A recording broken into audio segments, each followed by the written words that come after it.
강림 주일입니다. 예수님의 탄생하기 40일 전부터 우리가 대림절을 지키는데요. 이번에는 우리 교회 이전 때문에 여러 가지로 바빠서 대림절을 지키지 못했습니다. 그래서 오늘하고 우리 다음 주에서 오늘 본문을 함께 나누려고 합니다. 시므온이라는 사람을 나누려고 합니다. 오늘 제목은 믿음은 무엇으로 완성되는가 라는 제목으로 하나님 말씀 증거하려고 합니다. 믿음은 과정이기 때문에 어느 한순간에 일어나기도 하지만 그러나 과정입니다. 그 짧은 순간에 일어나도 이 과정을 거치는 거죠. 그래서 믿음은 시작이 있고 완성이 있습니다. 그래서 우리가 먼저 이해를 하는 것이 믿음을 이해하는 데 굉장히 중요합니다. 그러니까 믿음이란 무엇인가? 믿음은 무조건 신뢰해 주는 거죠. 이게 믿는데 이 무조건 신뢰가 안 되면 믿음이 아닙니다. 믿음이 아닙니다. 내가 생각해보고 믿는다는 것, 이건 뭔가 내 안에서 뭔가가 일어나는 거죠. 그렇죠? 이건 믿음이 절대 될 수 없어요. 이성적이고 논리적으로 판단해서 이거 믿을 수 있겠다. 그래서 믿는 것은 성경이 말하는 믿음이 아닙니다. 그러니까 성경이 말하는 믿음은 뭐냐면 무조건 신뢰해 줍니다. 무조건 신뢰해 줍니다. 콩으로 메주를 쓰는 거 맞죠? 팥으로 메주를 쓴다고 해도 믿어주는 거, 이것이 믿음이라. 그러니까 무조건적인 신뢰, 이것이 성경에서 말하는 믿음입니다. 그런데 그러면 뭐 얼토당토한 거 그런 것을 믿으라고 그러냐? 그렇지 않죠. 왜냐하면 우리 이성의 한계 때문에, 우리 육신의 한계 때문에 우리가 다 생각하고 판단하고 아무리 봐도 이건 믿을 게 안 돼. 우리 이성의 한계 때문에 우리 모든 것을 다 알 수 없잖아요. 그래서 믿음은 때로는 무조건 믿는 것이 굉장히 중요해요. 아브라함이 갈 바를 알지 못하고 떠났던 것, 여기에는 믿음이 작용한 거예요. 왜냐하면 다 알았으면은 알고서 떠나는 건 누구나 다 알 수 있죠. 근데 이걸 믿음이라고 하진 않아요. 근데 아브라함은 전혀 몰랐어요. 무슨 일이, 어떤 일이 일어날지, 심지어 내가 어떤 땅에 도착할지 전혀 알지 못했어요. 그러나 아브라함은 믿고 갔어요. 무조건 믿은 거죠. 우리가 신앙생활이라고 말할 때 신앙생활은 이 믿음으로 시작이 됩니다. 우리가 예수님을 믿는다라고 할 때 예수님을 전적으로 신뢰하고 무조건 신뢰하겠다 하는 결단이 우리 가운데 있는 거죠. 그러니까 예수님의 모든 것을 이성적으로 이해가 되지 않고 환경적으로도 내가 바랄 수 없지만 그럼에도 내가 예수님을 믿겠다 하는 것은 바로 무조건적으로 내가 예수님을 믿겠다 하는 겁니다. 우리가 예수님을 믿는다고 할 때 예수님이 한 말씀, 예수님이 한 행동, 예수님께서 앞으로에 대해서 예언한 모든 말씀들, 이것에 대해서 우리가 믿겠다라고 하는 거죠. 그래서 성경에서 믿음에 대해서 가장 잘 설명해주고 있는 본문이 바로 히브리서 11장 1절 말씀입니다. 믿음은 바라는 것들의 실상이요 보이지 않는 것의 증거다. 무슨 말입니까? 믿음이라고 하는 것은 바라는 것이라는 거예요. 할렐루야. 그러니까 바라지 않는 사람 믿음이 없는 사람. 바라는 것. 그리고 눈에 보이지 않지만 마음속으로 확신을 가지게 되는 거예요. 우린 자꾸 뭔가 보여주고 응답되고 눈에 보여야 믿으려고 해요. 그러니까 이 순서가 잘못된 거예요. 성경에서 말하는 믿음은 바라는 것들이 실상이 되고 보이지 않는 것의 증거가 된다고 하는 이 말은 눈에 보이지 않지만 마음속으로 여전히 신뢰하고 확신을 가지고 계속해서 신뢰하는, 이것이 성경에서 말하는 믿음이라는 거죠. 그래서 내가 믿는 바를 마음속으로 확신하고 계속 그 확신을 유지해 나가는 것, 이것이 바로 믿음이에요. 성경에서. 이것이 히브리서 11장 1절이 우리에게 내려주는 정의입니다. 믿음에 대한 정의. 근데 약간 이 정의를 보면 단어적인 우리가 풀이를 했다 그렇게 느껴져요. 근데 이 단어적 풀이만으로 다 설명할 수 없는 부분이 믿음에는 굉장히 많습니다. 왜냐하면 성경에서 믿음의 행위란 아주 다양한 상황과 환경 속에서 다양하게 표현되기 때문에 우리가 이것을 이해해야 돼요. 예를 들면 믿음은 때로는 사랑으로 표현이 됩니다. 예수님께서 부활하신 후에 베드로를 찾아갑니다. 찾아오셔서 3번이나 거듭 베드로가 예수님을 부인했죠. 네가 나를 사랑하느냐? 하고 물으신 거예요. 배신하고 부인한 베드로에게 예수님께서 찾아가셔서 대뜸한다는 얘기가 네가 나를 사랑하느냐? 라고 물었어요. 이게 요한복음 21장에 나오거든요. 이것은 작은 계집종 앞에서 나는 예수가 누군지 모른다고 3번이나 부인하고 배신했던 베드로. 그 베드로에게 묻는 거예요. 네가 나를 여전히 믿고 있느냐? 라고 묻는 거예요. 사랑하느냐 이 말. 사랑하고 안 하고의 문제를 묻는 게 아니라 여전히 너는 나를 의심하고 불신하지 않고 믿느냐? 라고 묻는 거죠. 혹은 다시 네가 나를 신뢰해 볼래? 하고 묻는 거예요. 네가 나를 다시 신뢰할 수 있느냐? 라고 묻는 거죠. 그러니까 사랑하느냐라고 하는 물음은 네가 나를 믿느냐? 라고 하고 나는 물음과 마찬가지죠. 그런가 하면 에베소 교회에 요한계시록에 보면 에베소 교회에 예수님께서 책망하는 장면이 나옵니다. 에베소 교회를 향해서 내가 처음 사랑을 잃어버렸다. 이렇게 책망합니다. 네가 열심도 있고 최선을 다해서 주님을 섬긴 거, 또 고난도 참아내고 한 거 다 한다. 그런데 너희 교회는 첫사랑을 잃어버렸다 하고 책망합니다.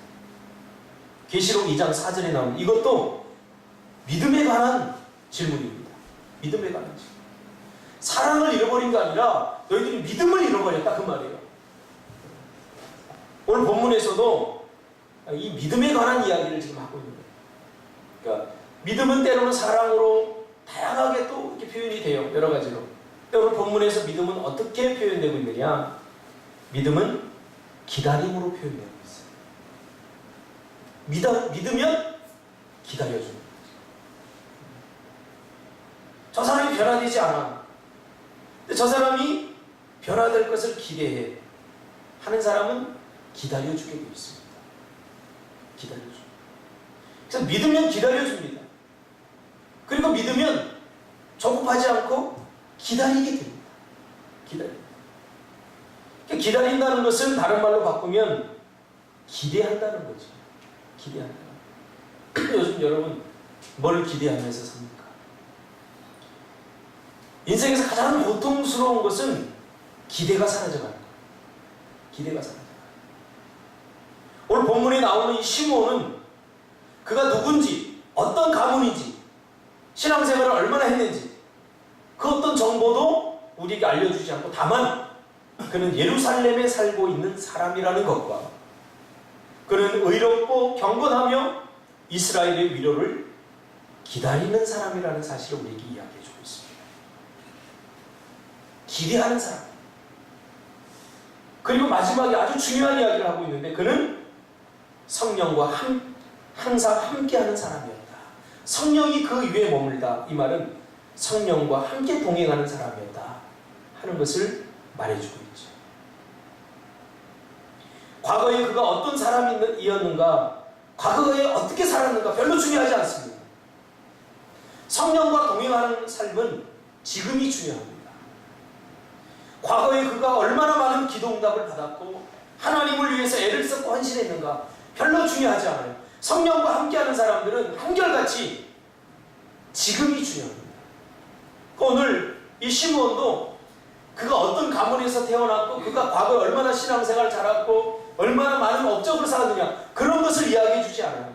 바리새인과 서기관들을 이야기할 때는 항상 그런 것이 따라다녀요.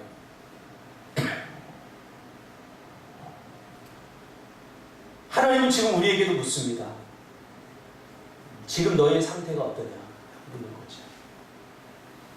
믿음은 과거의 어느 한 시점에서 끝나버리는 것이 아니기 때문이죠.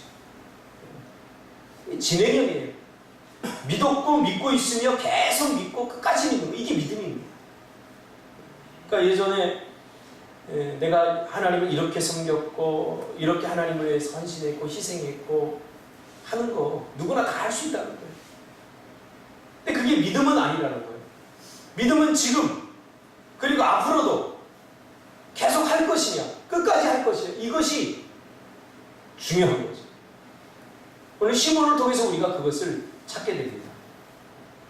내가 누군가를 믿는다고 할 때 그 믿는 시점부터 지금까지 계속, 그리고 앞으로도 계속해서 믿는다는 것을 전제하는 것입니다.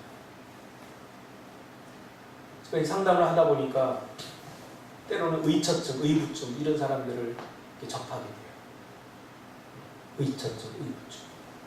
그러니까 결혼하면서 서로 믿겠다고 하는 거죠. 이것은 선언입니다. 앞으로도 계속 죽을 때까지 믿겠다는 거예요. 근데 중간에 의심이 생기고 문제가 생겨버리는 거죠. 그러니까 믿지 못하면 그 순간부터 불행이 시작이 되는 거예요.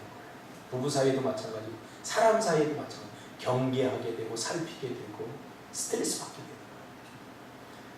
하나님과 우리 관계에도, 신앙에도 마찬가지. 신앙에도 믿음이 떨어져 버리면 하나님을 의심하게 되는 거죠. 이 의심이 들어오면 그때부터 참 힘들어져요, 삶. 오늘 본문을 통해서 우리는 시므온이 현재의 영적 상태를 그대로 보여주고 있습니다. 시므온은 믿었고 믿고 있으며 계속해서 믿는 사람이에요. 어느 날 하나님께서, 성령께서 그에게 말씀하십니다. 26절에 그가 주의 그리스도를 보기 전에는 죽지 아니하리라. 앞으로 메시아가, 구원자가 나타나서 이스라엘 백성들을 구원할 것인데 네가 그 그리스도를 눈으로 보겠다. 그 그리스도를 보기 전에는 네가 절대로 죽지 않겠다 하는 것을 성령을 통해서 말씀해 주시죠. 그런데 성령을 통해서 이 말씀을 들을 때 시므온의 상태가 어떤 상태였느냐, 그때 상태가 어떤 상태였냐면 정말 바랄 수 없는 중이었어요. 암흑기였죠. 아무 희망도 보이지 않는 캄캄한 절망의 상황이었어요. 400년 동안 선지자가 없었죠. 그러니까 예수님에 대한 그 기대와 비전을 갖고 선지자들이 나타났어요. 그때마다. 그래서 반드시 구원자가 올 것이다 하고 시리에 빠져 있고, 구원자가 나타나지 않는 그 가장 적절한 시대에 아니야, 하나님께서 분명히 보내주실 거야 하고 위로하고 격려하던 선지자들이 나타나서 실망하던 이스라엘 백성들을 위로하고 격려해주는 선지자가 있었단 말이에요. 그때마다. 하나님의 약속이 이루어질 것 같지 않을 때마다 선지자를 보내셔서 하나님 반드시 약속을 이룰 거야 하는 가장 적절한 때 선지자를 보내주셨어요. 그런데 400년 동안 선지자가 사라져버렸어요. 그러니까 구원자가 오겠다는 이 말은 실제적으로 이루어지지 않은 것이죠. 400년 동안. 그렇죠? 그러니까 이거 완전히 사기 아니야? 그러면서 그동안 구원자를 기다렸던 많은 사람들이 오히려 상처와 아픔만 안고 그렇게 다 포기하고 좌절해 있던 그럴 즈음에 모든 희망이 다 사라져버린 거죠. 아주 암담하죠. 때로는 상황이 너무 암담하면 뭔가 기대하고 바라는 것이 고통일 때가 있지 않습니까? 그렇죠? 뭔가를 자꾸 기대할수록 그 기대한 대로 되지 않으니까 그것이 나에게 상처가 되고 고통이고 아픔일 수가 있어요. 사람도 마찬가지예요. 누군가를 저 사람 변화되기를 자꾸 기도하는데 저 사람 변화되지 않아요. 그러면 기대하는 것 자체가 고통이 돼버린 거예요. 뭔가 바라고 소망하는 것 자체가 고통이 되죠. 그것을 우리 희망 고문이다 이렇게 말하고 있지 않습니까? 이때는 아무것도 바라고 기대하지 않는 것이 희망입니다. 요즘 우리가 현대를 살아가는 젊은 사람들을 보면 이렇게 이야기를 하다 보면 별로 기대를 안 해요. 기대하면 힘드니까. 기대한 대로 되지 않으니까, 기대하는 일들이 일어나지 않으니까 기대조차 안 해요. 사람에게도 마찬가지예요. 점점 마지막 시대에 나타나는 현상들이 뭐냐면 냉랭해져요. 서로 기대 없이 사는 거예요. 왜? 기대했다가 실망하면 자기가 상처받고 더 힘들어지니까 아예 기대조차 안 하는 거죠. 그래서 많은 사람들이 기대를 안 해요. 어제도 제가 축구를 보는데 기대 안 했어요. 또 요새 막 개발이 쓰고, 왜냐면 멀찍이 축구를 좀 하고 보자, 좀 이기는 거 좀 시원하게 이기는 거 좀 보자, 그리고 기대하고 보는데 그럴수록 오히려 형편없는 경기를 해요. 그래서 어제도 별로 집중 안 하고 그냥 대충 뭐 핸드폰도 좀 하고 뭐 책도 하나 옆에 펴놓고 책도 좀 읽다가 한 골로 뭐 들어갔네, 무심한 것처럼. 예, 기대하면 상처가 돼요. 근데 끝나고 나니까 4대1이었는데 내가 축구를 봤는지 뭐 했는지 별로 이게 없어요.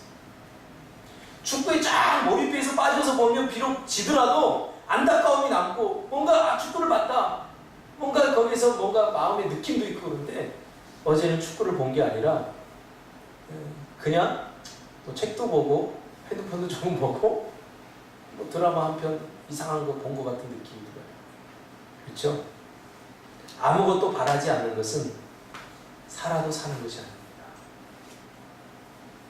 그래서 사람들은 야가져서 잘 기대도 안 하고 그래요.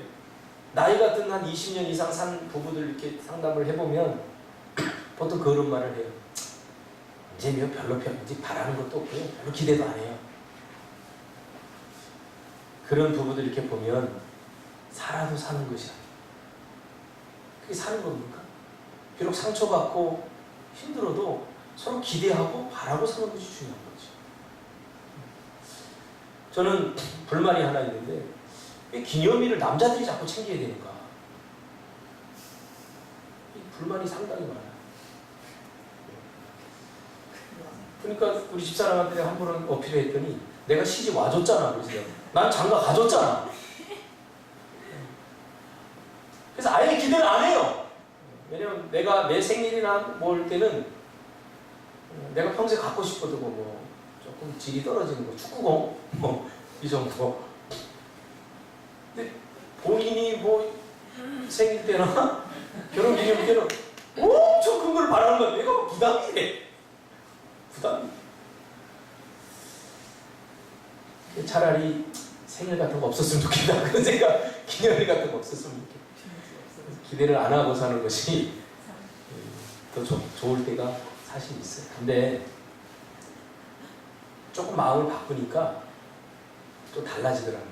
왜냐하면 내가 이 나이쯤 되면 뭐 별로 갖고 싶은 것도 없어요, 사실. 갖고 싶은 거 없는데 뭘 또 사준다고 해서 옛날처럼 가슴이 뛰고 또 그러지도 않아요. 근데 그것마저 없으면 안 되기 때문에 내가 받기는 받는데 더 행복한 건 뭐냐면 집사람이 이렇게 결혼 기념일이나 생일 때 내가 뭔가를 이렇게 해주면 되게 좋아해요. 근데 그걸 보는 기쁨이 나에게 있어요. 근데 그게 기대되는 거예요. 그러니까 내가 가졌을 때보다 내가 사랑하는 사람이 뭔가를 이렇게 주고 나서 그가 기쁨으로 반응하는 걸 볼 때가 더 행복한 거예요, 사실. 이 말이 무슨 말인지 아직 가슴에 와닿지 않는 사람들은 아직도 어린 사람들이에요. 아직도 나는 내 거 선물 좋은 거 받는 게 좋아, 이런 사람은 아직도 뭔가 좀 어린 사람이에요. 그러니까 뭔가 바라지도 않고 기대가 없는 삶은 이미 내가 절망의 삶으로 나락으로 떨어져 가고 있다는 것을 보여주는 거죠. 정주행 회장이 그런 얘기를 했죠. 나는 매일 아침 일어나는 것이 기대가 된다. 예수 믿지 않는 사람들도 그렇죠. 그러니까 신앙이, 믿음이, 신뢰가 떨어져 버리면, 하나님에 대한 신뢰가 떨어져 버리면 이 가슴 뛰는 것들이 자꾸 사라져요. 기대감도 사라지고 흥분도 자꾸 사라져요. 근데 그것을 우리가 나이가 들기 때문이다, 그렇게 해서는 안 돼요. 그렇게 해서는. 예전에 그 김동호 목사님이 은퇴하셨잖아요. 그분이 쓴 글을 봤는데 자기는 아직도 성탄절이 막 어릴 때 막 성탄절 막 기대하잖아요. 막 성극 준비하고 막 이러면서 성탄절 막 기대하듯이 선물도 기대하듯이 기다려진다는 거예요. 성탄절이. 여러분 성탄절이 그렇게 기다려지니까 오늘 준석이 보니까 다음 주가 성탄절이야? 그래서 욕도 할 뻔했어요. 뭔가 기대 없이 사는 거예요. 뭔가 헛된 소망을 품고 이쁜 여자에 대한 소망을 가득 품고 사니까 이게 자꾸 채워지지 않는 거지. 정말 소망해야 될 거 소망해야 되는 거예요. 예수님으로부터 오는 기대, 예수님 때문에 오는 기대. 오늘 시므온은 그 기대를 갖고 있다는 거예요. 세상적인 기대 다 없이 오직 성령께서 내가 죽기 전에 구원자를 분명히 보게 될 거야. 이 감동, 이 기쁨, 일평생 그 기대로 살아간 거죠. 기대할 수 없는 상황 속에서 많은 사람들이 400년 동안 선지자가 나타나지 않아서 아이 뻥친 거야. 이거 이런 일이 일어나지 않을 거야. 그런데 그런 상황 속에서 이제 구원자가 오는데 네가 죽기 전에 내 눈으로 볼 것이다.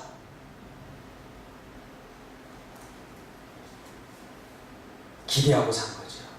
여러분 기대가 회복되기를 바랍니다. 기대가 돼야 돼요. 하나님 찬양을 부르면서도 기대가 돼야 돼요. 찬양하면 여러분 삶이 기쁨이 회복될 줄 믿습니다. 찬양을 안 하면 안 돼요. 찬양을 아까도 찬양하면 역전이 일어나요. 기도도 마찬가지예요. 기도. 이런 기대감을 가져야 기도도 되는 거죠. 그러니까 내가 뻔한 스토리를 가지고 뭐 되겠다 안 되겠다 이거 따지면 안 돼요. 기도가 안 돼요. 많은 사람들이 이사야가 예언한 구원자 메시아를 기다리다가 더 이상 오지 않는 메시아에 대한 기대를 저버리고 포기한 시점에 바로 실제로 구원자가 올 것이다. 네가 죽기 전에 라고 시므온에게 성령께서 얘기했죠. 그것을 죽기까지 기다릴 거예요. 평생. 우리는 어느 순간까지 내가 믿고 싶은 것, 믿고 싶을 때 이성과 논리적으로 믿을 만한 것은 잘 믿습니다. 그리고 기다립니다. 근데 성경에서 말하는 믿음은 다릅니다. 세상에서 말하는 이 믿음을 가지고 영적인 부분, 신앙적인 부분에 적용을 하려고 하면 항상 그래서 문제가 생깁니다. 성경에서 말하는 믿음이란 뭐냐? 계속 신뢰해 주는 겁니다. 상황과 조건과 모든 것을 다 떠나서 무조건 신뢰해 주고 이것이 성경에서 말하는 믿음이에요. 신앙적 믿음. 그래서 믿음이라고 하는 것은 관계적이고 인격적인 거예요. 이 두 가지를 믿음이라고 말할 때 반드시 기억해요. 믿음은 관계적이에요. 내가 배세강 집사를 믿는다 할 때 배세강 집사의 하는 행동이나 말이나 모든 것을 다 믿는 거예요. 이게 관계적이죠. 그러니까 유대인들은 이것을 따로 떨어뜨려서 생각하려고 했어요. 관계가 빠져버렸어요. 이게 우상이 됐거든요. 그러니까 홍해가 갈라졌다. 이 관계를 빼버리면 어떻게 돼요? 이게 과학적 현상으로 일어날 수 없는 일이에요. 그러나 그 관계적 접근을 해버리면 하나님은 천지를 만드셨고 하나님 우리 아버지시고 우리가 곤란하고 어려움을 당할 때 하나님은 우리를 위해서 이런 홍해도 갈릴 만한 그런 충분히 사랑이 많으신 분이야. 관계적으로 이해를 해버리면 홍해를 가르는 일은 충분히 일어날 수 있다. 할렐루야.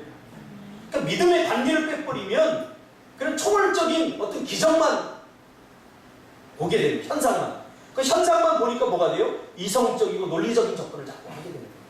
그러니까 믿어지지 않죠. 어떻게 이런 일이 일어날 수 있어? 그래서 믿음은 뭐예요? 관계적이고 그리고 인격적이라는 거예요. 그래서 상황이나 환경을 신뢰하는 것이 아니라 그 사람의 인격과 관계 속에서 일어나는 거죠. 아브라함에게 본토 친척 아비 집을 떠나라 라고 했을 때 아브라함이 갈 바를 알지 못하고 떠나는 것은 하나님을 관계적으로 신뢰했기 때문이죠. 나중에 히브리서 기자가 뭐라고 해요? 하나님께서 반드시 좋은 것을 주실 줄 알고 떠났다. 이삭을 드릴 때도 뭐예요? 하나님께서 그를 다시 살리실 줄 신뢰했기 때문에 라는 거죠. 그러니까 믿음이라는 건 뭐예요? 관계적이에요. 그래서 믿음에서 우리가 배울 때 가장 중요한 건 뭐냐면 관계를 배워요. 하나님은 어떤 분이냐. 그래서 믿음은 끝까지 신뢰해 주는 겁니다. 믿음은 마침내 바라는 것들이 실제가 되고 보이지 않던 희망이 내 눈앞에서 이루어질 때까지 참고 인내하며 기대하며 기다립니다. 그냥 기다립니다. 오늘 시므온처럼 말이죠. 기다리는데 기대가 없으면 어떻게 기다리겠습니까? 기대가 사라진 기다림은 진정한 기다림이 아닙니다. 기대감이 있어야 기다림이 계속 지속될 수 있어요. 기대가 사라져버리면 기다릴 수 없어요. 포기하는 거죠. 그래서 기대해야 돼요.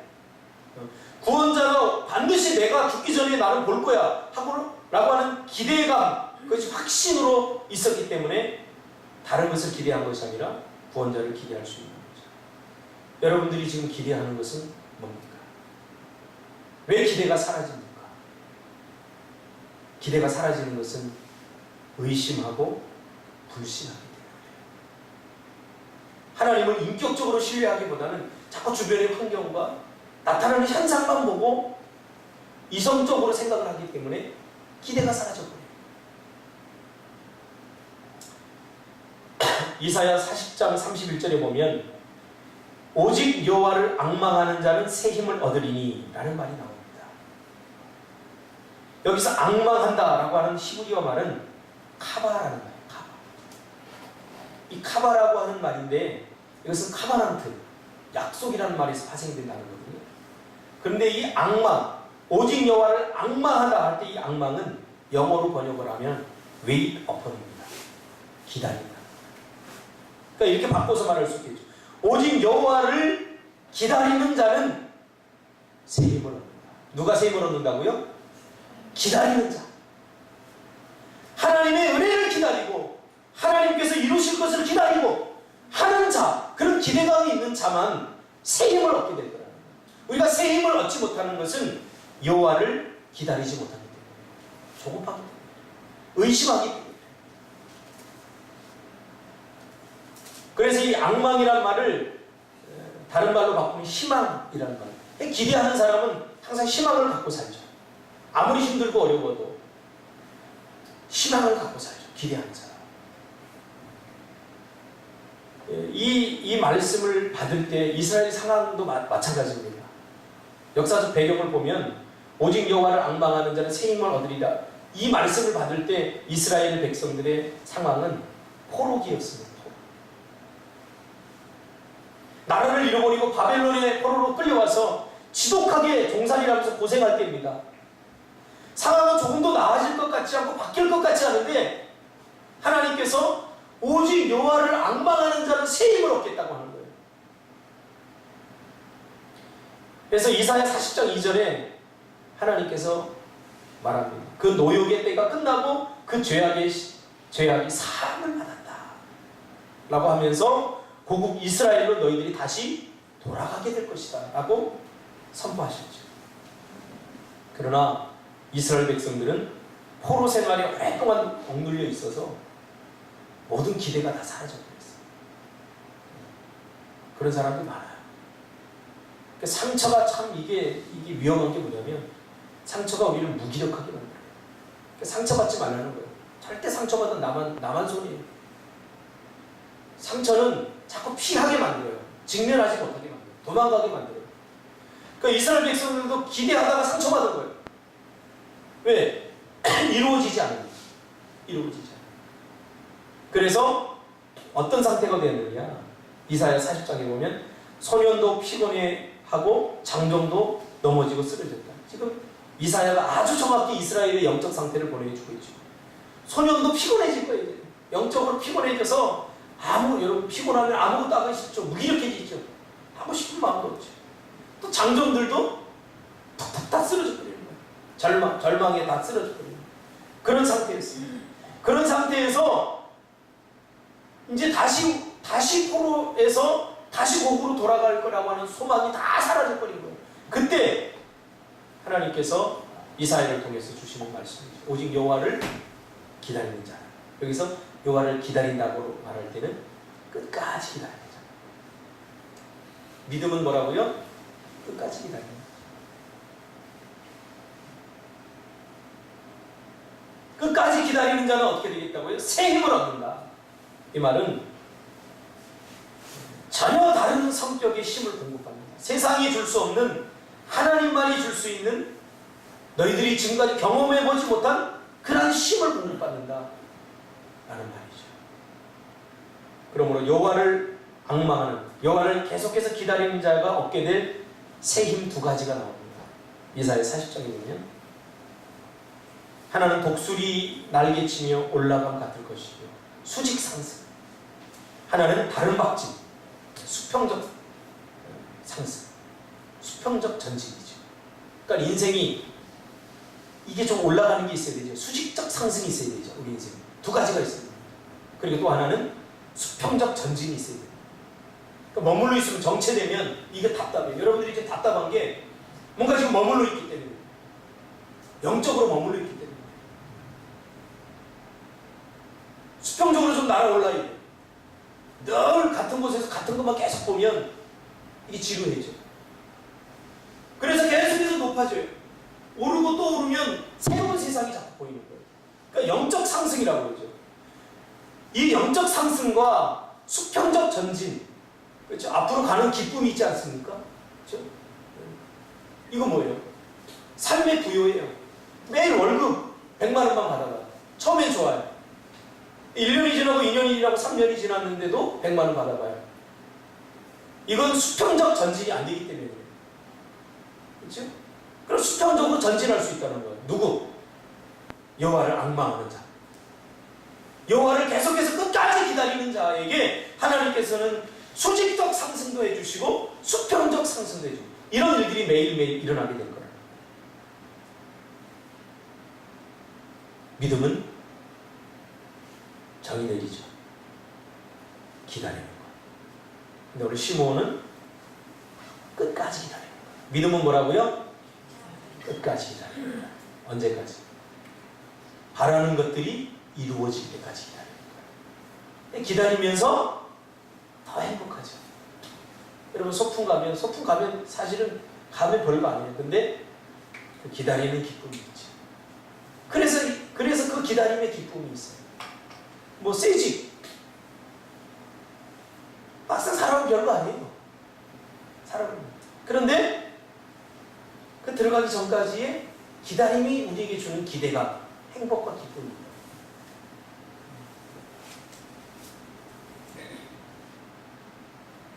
그러면 믿음은 무엇으로 완성됩니까?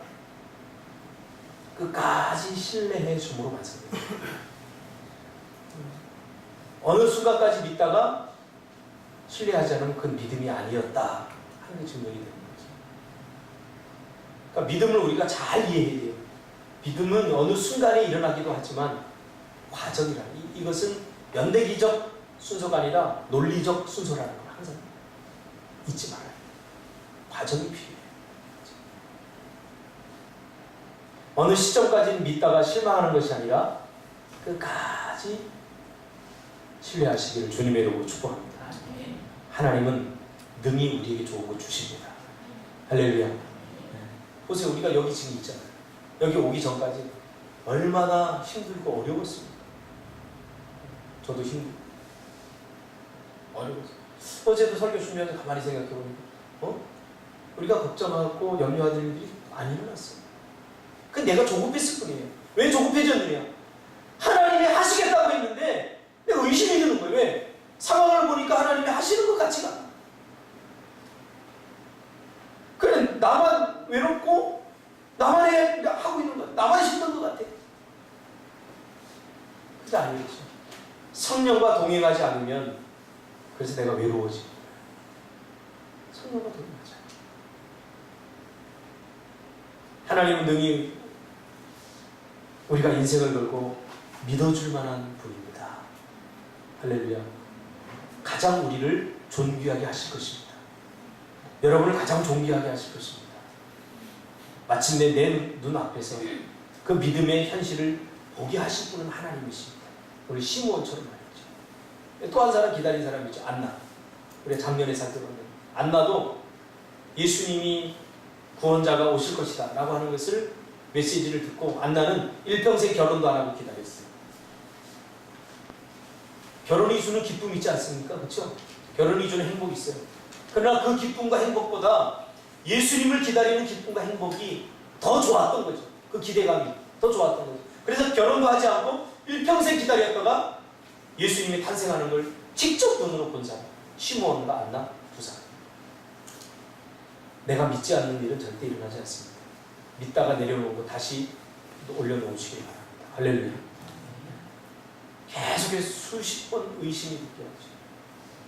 그러나 마침내 하나님께서 이루게 하실 것입니다.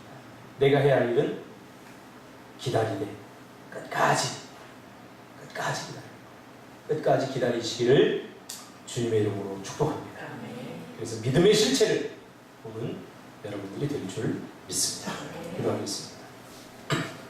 주님 고맙습니다.